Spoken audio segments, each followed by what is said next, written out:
Welcome to red TV. నేను మీ తేజ.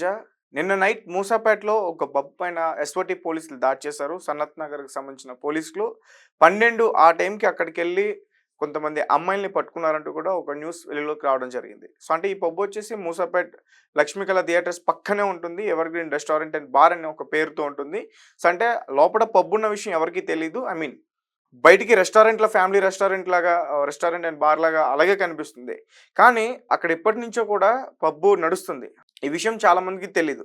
నేను కూడా రీసెంట్‌గా దాని గురించి తెలుసుకున్నాను. ఎందుకంటే మా ఫ్రెండ్స్ ఆ పబ్‌కెళ్లారు. అంటే తక్కువ బడ్జెట్‌లోనే అక్కడ మంచిగా ఎంజాయ్ చేయొచ్చు అని చెప్పేసి వాళ్ళు ఎక్కువ చాలా సార్లు వెళ్లారు. నాకు కూడా చెప్పడం జరిగింది. బట్ నేను ఎప్పుడు కూడా అక్కడికి వెళ్ళలేదు. అండ్ రీసెంట్‌గా ఈరోజు చూసాను నేను.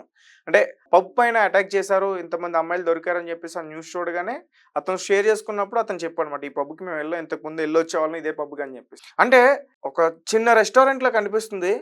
అలా లోపలికెళ్ళి థర్డ్ ఫ్లోర్‌కెళ్ళామంటే మొత్తం కూడా పబ్ కల్చర్ అక్కడ ఉంటుంది.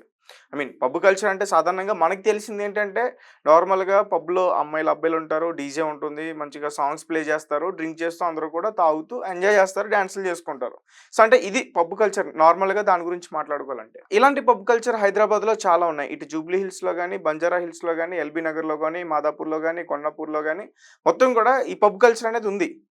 సో నైట్ టైం మనం 11-12, 1 ఆ టైంకి చూసుకుంటే కొంతమంది తాగేసి కక్కుకుంటూ పబ్బు ఏరియాలో చెప్తున్నా వీళ్ళందరూ కూడా కనిపిస్తారు. ముఖ్యంగా అమ్మాయిలు తూలుతూ అట్లా మనకి కనిపిస్తారు. అండ్ రీసెంట్‌గా జాన్యువరి 1కి న్యూ ఇయర్‌కి కూడా చాలా విజువల్స్ అయితే హైదరాబాద్‌కి సంబంధించి ఇలాంటి విజువల్స్ చాలా వచ్చాయి. చాలామంది పోలీసులకు కూడా దొరికారు.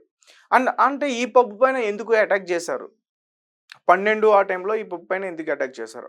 అంటే ఎవరికీ తెలియకుండా పబ్బు నిర్వహిస్తున్నాడని అటాక్ చేశారా? లేకపోతే పబ్బులో కొంతమంది అమ్మాయిలకి డబ్బులిచ్చి డాన్సులు చేపిస్తున్నాడని చెప్పేసి అటాక్ చేశారా? లేకపోతే ఒక టైం ఉంటుంది పబ్‌కంటూ. సో, అంటే ఆ టైం దాటినా గాని పబ్బు నిర్వహిస్తున్నాడు అందుకని అరెస్ట్ చేశారా? ఈ పూర్తి విషయాలన్నీ కూడా మనకి ఇంకా తెలియాల్సింది. బట్ నిన్నైతే మాత్రం దాదాపు ఒక 11 మంది అమ్మాయిల్ని అరెస్ట్ చేసి తీసుకెళ్లారు. అదుపులోకి తీసుకున్నారు. సో, వాళ్ళు ఎవరు ఏంటి అనేదైతే మాత్రం క్లారిటీ లేదు. వాళ్ళకి ఆ పబ్ యాజమాన్యం డబ్బులిస్తుందంట. డబ్బులిచ్చి అక్కడ డాన్సులు చేపిస్తుందంట. సో, అంటే తప్పేముందంటే వాళ్ళ బ్రతుకు తెరువు కోసం వాళ్ళు డబ్బులు తీసుకొని అక్కడ డాన్సులేస్తున్నారు. అండ్ ఆ విజువల్ చూస్తే నాకు చాలా బాధ అనిపించింది. అంటే వాళ్ళు కూడా డ్రింక్ చేసి వాళ్ళ అంటే వేరే వాళ్ళు చేతులేస్తున్నారు. ఎవరెవరో వచ్చి చేతులేస్తున్నారు. అవేం పట్టించుకోవట్లేదు ఆళ్ళు. డ్రింక్‌లో ఉన్నారు. వాళ్ళు కూడా ఎంజాయ్ చేస్తున్నారు ఆ పబ్‌ని. కానీ వాళ్ళకి డబ్బులొస్తున్నాయి. ఆ పబ్ ఓనర్స్ వాళ్ళకి డబ్బులిస్తున్నారు.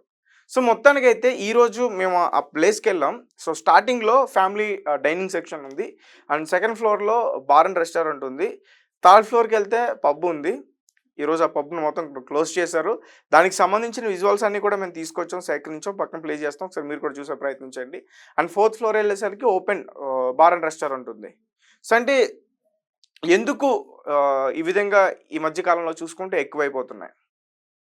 సో, అంటే చాలామంది కూడా ఇలాంటి వ్యసనాలకి బానిసైపోతున్నారు. సో, ముఖ్యంగా అమ్మాయిలకి మందుకి సిగరెట్‌లకి కాకుండా అమ్మాయిలకి బానిసలైపోతున్నారు. సో, అంటే ఇతని తెలివితేటలకి ఈ యాజమాన్యం ఏం చేస్తుందంటే, అంటే అక్కడ డ్రింకు వేరే ఇవి కాకుండా అమ్మాయిల్ని పెట్టాడు. సో, అంటే ఇక్కడ అమ్మాయిలుంటే నా బిజినెస్ బావుంటుంది, నడుస్తుందని. అందుకనే చాలామంది కూడా అక్కడికి వెళ్తున్నారు. సో, నేను అందుకే చెప్తున్నా మా ఫ్రెండ్స్ కూడా ఎందుకెళ్లారంటే అక్కడ అమ్మాయిలున్నారు కాబట్టి.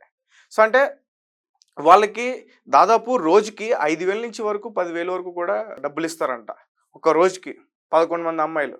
అంటే దాదాపు అమ్మాయిలకే రోజుకి వాళ్ళకి 2,00,000 వరకు కూడా ఖర్చవుతుంది. అంటే రోజుకి ఆ పబ్బు కలెక్షన్ ఎంతుందో. మాక్సిమం 1 డేకి ఆ పబ్బు 10,00,000 నుంచి 15,00,000 వరకు కూడా కలెక్షన్ చేసే ఛాన్స్ అయితే నాకు క్లియర్‌గా కనిపిస్తుంది. సో, అంటే మొత్తానికి ఎవ్వరికీ తెలియకుండా నార్మల్‌గా ఈ కల్చర్ వచ్చేసి మన జూబ్లీ హిల్స్, బంజారా కొంచెం పాష్ ఏరియాస్‌లో చూస్తాం. బట్ ఈ యాజమాన్యం ఏంటంటే తెలియకుండా ఒక ఫ్లోర్‌లో బయటికి రెస్టారెంట్ అనే పేరు చెప్పి లోపల మాత్రం నడిపిస్తుంది వేరే. సో, అదంతా కూడా క్లియర్‌గా మనకి విజువల్స్‌లో కనిపించింది. అంటే వీళ్ళు అటాక్ చేయడం కూడా ఎవరికీ తెలియకుండా గుప్పు చప్పుడు కాకుండా వెళ్లి అటాక్ చేయడం వల్ల మొత్తం అందులో ఉన్న రెడ్ హ్యాండెడ్‌గా పట్టుకున్నారు అందరూ. వెంటనే ఓనర్స్ అందరూ కూడా పారిపోయారంట. సో, ప్రస్తుతం అయితే 11 మంది ఉన్నారు. సో, ఆ 11 మంది అసలు ఎవరు? ఎక్కడికి చెందిన వాళ్ళు? సో, అంటే వాళ్ళు మన రాష్ట్రానికి చెందిన వాళ్ళేనా? లేకపోతే వేరే రాష్ట్రాల నుంచి వచ్చారా? లేకపోతే అదర్ కంట్రీస్ నుంచి వచ్చారా? ఈ మధ్య కాలంలో ఎక్కువ ఇలాంటివి కూడా వింటున్నాం. సో, అంటే అదర్ కంట్రీస్ గర్ల్స్ ఇక్కడ ఉండి పబ్బుల్స్‌లో డాన్సులు చేస్తూ వేరే కార్యకలాపాలకి పాల్పడుతూ డబ్బులు తీసుకుంటున్నారు, డబ్బులు సంపాదించుకుంటున్నారు అనేది కూడా ఈ మధ్య కాలంలో వింటున్నాం. అయితే ఇక్కడ ఇంకొకటేంటంటే అదే పబ్‌లో అదే అమ్మాయిలతో వ్యభిచారం చేపిస్తున్నారా? నాకొచ్చిన డౌటేంటంటే, ఇప్పుడు సాధారణంగా డ్రింక్‌లో ఉన్న తర్వాత డ్రింక్‌లో అబ్బాయి గాని, అమ్మాయి గాని డ్రింక్ చేసిన తర్వాత వాళ్ళ బిహేవియర్ వాళ్ళకసలు అర్థం గాదు. వాళ్ళు ఎలా ప్రవర్తిస్తున్నారో వాళ్ళకే అర్థం కాదు.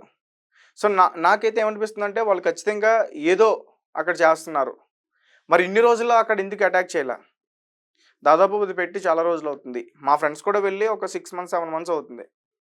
ప్రతి మంత్ కూడా అక్కడికెళ్తారు. లో బడ్జెట్ పబ్ అంటారు దాన్ని. అంటే మిగతా పబ్బులతో పోల్చుకుంటే ఇక్కడ కొంచెం లో బడ్జెట్ తక్కువ. That two free entry. Already లోపల అమ్మాయిలుంటారు. నార్మల్‌గా ఇక్కడ వేరే పబ్స్‌లోకెళ్తే ఒక అమ్మాయిని తీసుకెళ్తే పబ్బులోకి ఫ్రీ. అదే ఒక నార్మల్‌గా సింగిల్‌గా వెళ్ళాలనుకుంటే 1000-2000 వరకు కూడా పే చేయాలి. లోపల మళ్ళీ ఆ డ్రింక్స్‌కి వాటికి మనీ సెపరేట్ పే చేయాలి. సో, అంటే ఇక్కడున్న టీమ్ ముఖ్యంగా టార్గెట్ చేసి వాళ్ళని పట్టుకుందనే చెప్పుకోవాలి. అండ్ ముఖ్యంగా వాళ్ళని అప్రిషియేట్ చేయాలి. ఎందుకంటే చాలా రోజుల నుంచి కూడా అది నిర్వహిస్తున్నారు. బట్ ఎవరు కూడా దాన్ని బయట పెట్టే ప్రయత్నం అయితే చేయలేదు. సో, సనత్ నగర్ పోలీసులైతే వాళ్ళని టార్గెట్ చేశారు. కొన్ని రోజుల నుంచి అబ్జర్వ్ చేసి వాళ్ళని మొత్తానికైతే పట్టుకున్నారు.